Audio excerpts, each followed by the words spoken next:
This story of who actually went into the grave of Avram Avinu.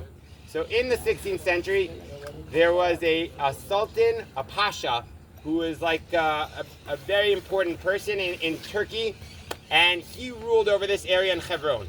Okay, and he was gifted by the king a sword, a fancy sword, not like just like this one, but like it had golden things on it. It was very, very fancy, and it was given from the king.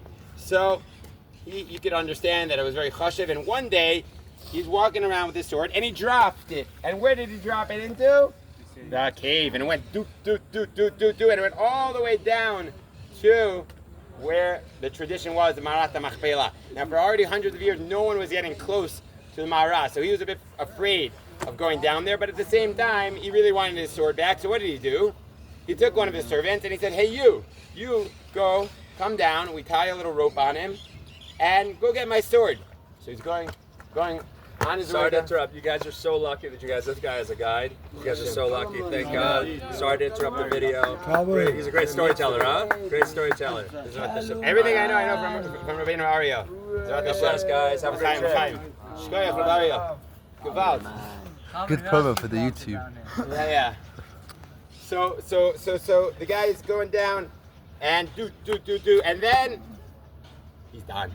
They take up the rope, and they got a dead Muhammad, and it's a bad matzav. And so the next guy who's being called, he's not running to go get the sword. So the sultan, he has a problem. What's he gonna do? So he says, you know who else thinks this is a holy place besides us Muslims? The Jews. So he goes to the Jewish community and says, you guys are responsible. By the end of the week, you need to find someone to go and get my sword. I got to get my sword back. So the Jews have no choice. They do a goral. Who picks the lot? Who's going to have to go down? Rav Azulai, the author of the Chesed LaAvraham. He davened in the Avram Avinu shul. He's a great Kabbalist, and he's chosen. So that Friday night, the whole community goes to the shul. They're davening.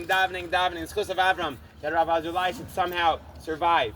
And he goes down. He's an old man, and he says, "I'm willing to be Moser Nefesh for my people." And they tie the rope around Rav Azulai, and he's going down. And at a certain point, it gets light, and he's not there anymore. Everyone gets nervous. Where'd he go? Oh no!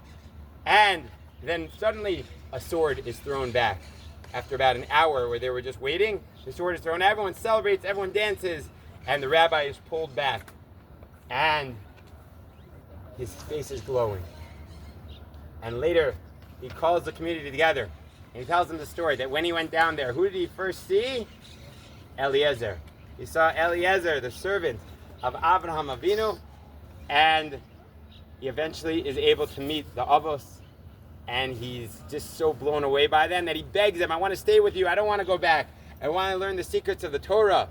You're out from Avram, Yitzchak, and Yaakov," and they say, "Sorry, you got to go back to your community. But when you pass away, you'll come back, and we'll pray for you, and we'll learn Torah with you." And indeed, a week later, Azulai passed away, and he was buried in the ancient cemetery. And I'm sure in the heavens, he's davening right now for Am Yisrael and learning with Avram, Yitzchak, and Yaakov. So that's the famous story of who actually went down to the grave. One last postscript. So no one's